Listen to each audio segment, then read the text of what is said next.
Hello students, कैसे हैं आप लोग। मैं मुकेश जहांगीर। आज के लेक्चर में अपन डिस्कस करने वाले हैं क्या, homogeneous and non homogeneous mixing, किसकी, हाइब्रिडाइजेशन की। तो मतलब क्या है इसका, देखिए हाइब्रिडाइजेशन में मैंने आपको पढ़ाया था क्या कि हाइब्रिड ऑर्बिटल जो बनते हैं एटॉमिक ऑर्बिटल से, उनकी बॉन्ड लेंथ, बॉन्ड एनर्जी सब कुछ सेम सेम होता है। क्यों? क्योंकि यही तो इसकी कंसेप्ट थी कि ज्योमेट्री और equivalent character of bond explain करने के लिए इस कंसेप्ट की हाइब्रिडाइजेशन की जरूरत हुई। लेकिन एक्चुअल में ऐसा 100% नहीं है।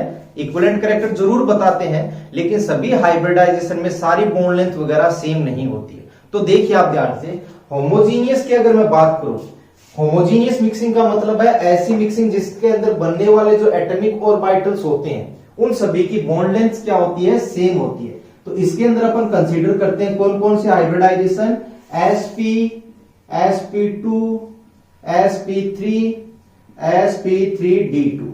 तो बेटा आपके पास ये चार ऐसे हाइब्रिडाइजेशन है जिससे बनने वाले हाइब्रिड ऑर्बिटल सभी की बॉन्ड लेंथ क्या होती है, एक जैसी होती है, कोई दिक्कत नहीं। लेकिन एक बात ध्यान में रखनी है, terminal atom must be same.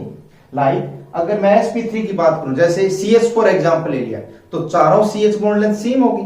लेकिन अगर मैं ये कहूं कि CH2Cl2, दो H बॉन्ड है और दो हाइड्रोजन के साथ जुड़े हुए और दो Cl के साथ, तो उस केस में सारी बॉन्ड लेंथ सेम नहीं होगी। रीजन तो यही है कि Cl बड़ा है तो वो बॉन्ड लेंथ सेम हो जाए।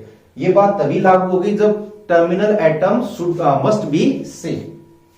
नॉन होमोजीनियस मिक्सिंग की बात करें तो इसके अलावा दो एग्जांपल्स आपके बच गए, कौन कौन से, एक तो बेटा आपका है sp3d और एक मेरा है sp3d3।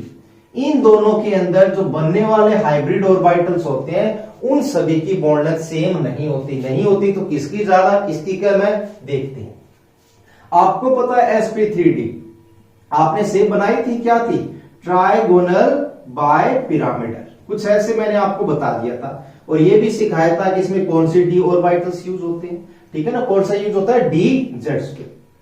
अब देखिए इसके जो ये ऑर्बिटल्स है इनको दो पार्ट में डिवाइड किया गया है। जो एक्सिस पर बनते हैं, मतलब पीजेड, जेड एक्सिस पर बना हुआ है ना, ये पीजेड और डी जेड पे, ये जेड एक्सिस पर है तो इनको बोलते हैं कौन से ऑर्बिटल्स, एक्सियल ऑर्बिटल। कौन से, एक्सियल। तो इसमें दो एक्सियल ऑर्बिटल है और तीन आपके क्या है, इक्वेटोरियल ऑर्बिटल, ठीक है ना, दो एक्सियल और तीन इक्वेटोरियल ऑर्बिटल है, ठीक। इसी तरीके से मैं इसकी शेप भी बना लेता हूं एक बार जल्दी से। इसमें आपको पता है कि अपने कितने ऑर्बिटल्स बनाए थे, टोटल sp3d3 था, है ना। तो देखिए अभी ये यहां पर 5 ऑर्बिटल्स, एक प्लेन, कौन सा प्लेन बेटा, xy, और xy है तो इसमें कौन से डी ऑर्बिटल थे, s, px, py, dxy, dx² minus y²। अब मैं बात करता हूं एक्सियल पर कौन से बनेंगे, एक्सियल पर था pz और dz²। तो यहां पर आपके पास दो एक्सियल आ गए और बाकी सब क्या है, इक्वेटोरियल ऑर्बिटल। अब इन दोनों एक्सियल की बॉन्ड लेंथ सेम रहेगी और इन तीनों इक्वेटोरियल की, ऐसे इन पांचों इक्वेटोरियल की। लेकिन एक्सियल और इक्वल की बॉन्ड लेंथ सेम नहीं होती है इन हाइब्रिडाइजेशन। अब देखिए ऐसा क्यों, और साथ साथ ये भी बताएंगे कि किसकी ज्यादा है किसकी कम। तो देखिए बॉन्ड लेंथ ज्यादा उस ऑर्बिटल्स की होती है जिस पर रिपल्सन ज्यादा लगता है, ठीक है ना, जिसमें more the repulsion higher the bond length. और रिपल्सन ज्यादा किस पर लगेगा, जिसका बॉन्ड एंगल क्या हो, कम हो। देखो अगर दो एटॉमिक ऑर्बिटल्स एक दूसरे के ज्यादा क्लोज है तो जो ज्यादा क्लोज है उन पे रिपल्सन क्या होगा, ज्यादा लगेगा, और ज्यादा लगेगा तो उनकी लेंथ क्या होती है, थोड़ी सी इंक्रीज होती है कंपेरेटिव, ठीक है ना। Again I repeat, if bond angle is less, if bond angle is less then more repulsion, and more repulsion, bond angle is low, ठीक है ना, दोनों के बीच में between two orbitals, then repulsion will be higher, and more the repulsion, इसके साथ क्या बोलते हैं, रिपल्सन ज्यादा है तो बॉन्ड लेंथ बढ़ जाती है कंपेरेटिव।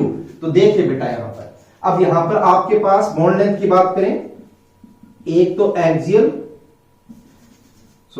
एक तो है आपके पास एक्सियल, एक इक्वेटोरियल। बॉन्ड लेंथ की बात करें, ठीक है, एक्सियल, ये रहा एक्सियल।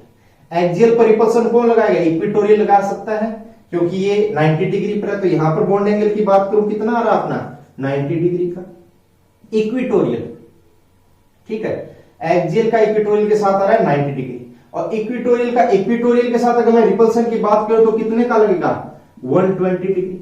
ज्यादा रिपल्सन किस पर लग रहा है, एक्सियल पर, तो बॉन्ड लेंथ ज्यादा किसकी हो जाएगी, एक्सियल। मतलब 3 इक्वेटोरियल वाले एक एक्सियल पर रिपल्सन ज्यादा लगाएंगे तो इसकी बॉन्ड लेंथ ज्यादा हो जाएगी।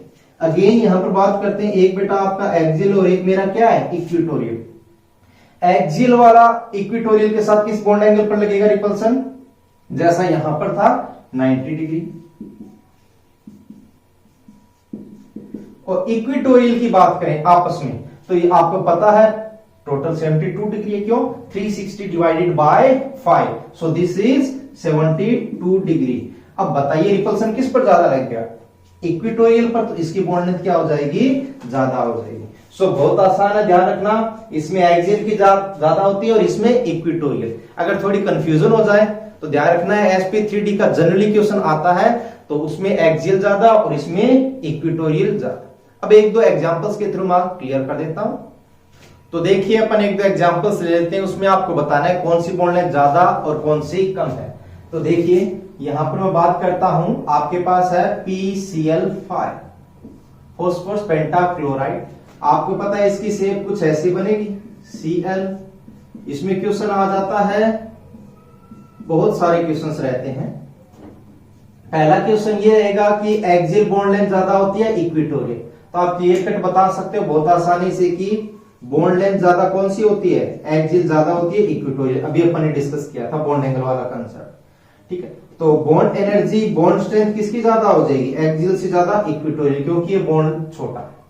कई बार ये आता है क्वेश्चन कि PCl5 को जब हीट करते हैं, या PCl5 को हीट करते हैं तो क्या बनता है PCl3 प्लस Cl2, और ये दोनों Cl कौन से वाले होते हैं, एक्सियल पोजीशन वाले। काहे, क्योंकि इनकी बॉन्ड लेंथ ज्यादा है, बॉन्ड एनर्जी कम है, ठीक है। पहला क्वेश्चन। दूसरा क्वेश्चन आपके लिए है PCl3F2। कौन सा है, PCl3F2। तो आपको पता है बेंट्स रूल के अकॉर्डिंग क्या होता है, मोर इलेक्ट्रोनेगेटिव एटम कहां पर आएगा, एक्सियल। तो ये आपका फ्लोरीन Cl। अब आपसे पूछ लिया गया है कि एक्सियल और इक्वेटोरियल में बॉन्ड लेंथ किसकी ज्यादा किसकी कम होगी। तो अगर आपने ये कह दिया ना कि axial is higher than E bond length, तो बेटा आपका हो जाएगा गलत। क्यों, because all terminal atoms are not same, if not same then consider their size, and size of Cl is higher than fluorine. So अपन क्या कहेंगे, इस केस में इक्वेटोरियल ज्यादा हो जाएगा एक्सियल से। रीजन, यहां पर Cl जुड़ा हुआ है, यहां पर F, तो इसकी साइज ज्यादा तो बॉन्ड लेंथ भी ज्यादा, ठीक है। Next question,